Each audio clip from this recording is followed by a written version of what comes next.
මෙම YouTube channel එකේ අරමුණ විශ්වය අවබෝධ කර ගැනීමට කටයුතු කිරීමයි. දැනට පවතින විද්‍යාවන්නේ සත්‍ය අවම මට්ටමකත් අර්ධ සත්‍ය සහ මිත්‍යාව ඉහළ මට්ටමකත් පවතී. සමහර සංසිද්ධීන් ගැන පැහැදිලි අදහසක් දක්නට නොමැත. මෙම වීඩියෝවේදී පැහැදිලි අදහසක් නොමැති දේවල් ගැන ප්‍රශ්න කිහිපයක් ඉදිරිපත් කරන අතර ඒවා එකින් එක පසුවට එන වීඩියෝ වලදී පැහැදිලි කිරීම මාගේ අදහසයි.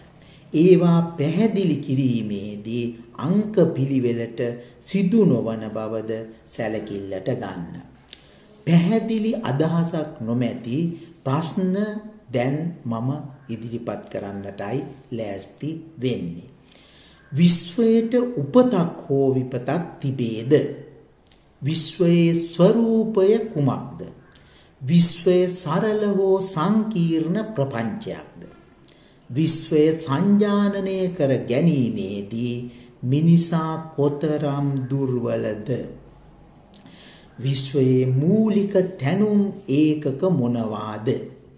ද්‍රව්‍යමය බව සහ පදාර්ථය හඳුනාගන්නේ කෙසේද? මූලික ශක්ති යනු කුමක්ද? මූලික ශක්තියින් මොනවාද? ද්විතීයික ශක්ති යනු කුමක්ද? ද්විතීයික ශක්තියින් මොනවාද? බලය යනු කුමක්ද? ස්කන්ධය යනු කුමක්ද? කාලය යනු කුමක්ද? තාපය යන්න ශක්තියක්ද බලයක්ද? ආලෝකය යන්න ශක්තියක්ද බලයක්ද? උෂ්ණත්වය හෝ උණුසුම යනු කුමක්ද? අවකාශය යනු කුමක්ද? කාල අවකාශ සංකල්පය සත්‍යද? ගෝලීය උණුසුම වැඩිවන්නේ ඇයි?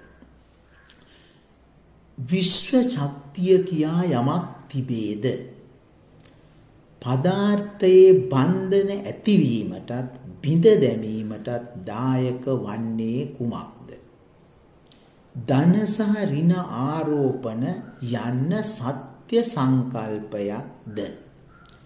ප්‍රභා සංශ්ලේෂණයට දායක වන ශක්ති ප්‍රභේදය ආලෝකය පමණක්ද? අයින්ස්ටයින් සහ ෆ්ලාන්ක්ගේ ආලෝක ශක්ති අංශුවේ ෆෝටෝනයේ පැහැදිලි කිරීම නිවැරදිද? බිග් බෑන් සංකල්පය සත්‍යක්ද? න්‍යෂ්ටික ශක්තිය කියා යමක් තිබේද? ගුරුත්වාකර්ෂණ ශක්තිය හා චුම්බක ශක්තිය යනු මොනවාද? ගුරුත්වාකර්ෂණ ශක්තිය සහ චුම්බක ශක්තිය අනෙක් මූලික ශක්තියින් වලට වඩා වෙනස් වන්නේ කෙසේද? මනස පදාර්ථයට බැහැරින් පැමිණි යමක්ද?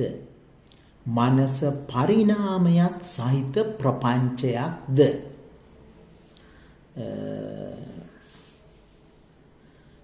චිත්ත ශක්තිය ද්විතීයික ශක්තියක්ද? චිත්ත ශක්තිය පදාර්ථය මත රඳා නොපවතින්නේද? දෙමාපියන් නොමැතිව ජීවීන් බිහි කළ හැකිද? දෙමාපියන් නොමැතිව ජීවීන් බිහි කළ හැක්කේ කෙසේද? දැනට පවතින පරිණාමවාදයට අනුව මිනිස් පරිණාමය නිවැරදිද? කළු කුහර යනු මොනවාද? ගැලැක්සි නිර්මාණය වන්නේ කෙසේද?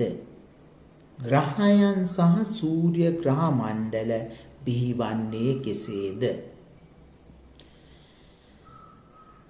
ජීවය යනු කුමක්ද? සහ එය බිහිවන්නේ කෙසේද? ජීවයේ පරිණාමය, මිනිසාගේ පරිණාමය සහ මනසේ පරිණාමය එකට සිදුවන්නක්ද? මා ඉහතින් සඳහන් කරන ලද ප්‍රශ්න සියල්ලටම පාහේ පිළිතුරු පැහැදිලි කිරීම සොයාගත හැකි වුවහොත් විශ්වය පිළිබඳ ඉහළ මට්ටමේ අවබෝධයක් අපට ලබාගත හැක. මේවා සියලුම දෙනාට අවබෝධ කරගත නොහැකි නමුත් හැකි අය අවබෝධ කර ගැනීමෙන් මිනිසාට වාසියක් වනු ඇත. එනම් මිත්‍යාවෙන් බැහැර වී සරල සහ සැනසිලිදායක ජීවිතයක් ගත කිරීමට බහුතර ජනතාවට හැකිවනු ඇත. විශ්වය සංකීර්ණ යමක් බවට පත්කරගෙන මිනිසා තමන්ගේ සැනසිලිදායක ජීවිතය නැති කරගෙන ඇත. මේවා අවබෝධ කර ගැනීමෙන් මිනිසාට සැනසිලිදායක ජීවිතයක් ගත කිරීමට හැකිවනු ඇත. මෙම ප්‍රශ්නවලට පිළිතුරු සොයා ගැනීමට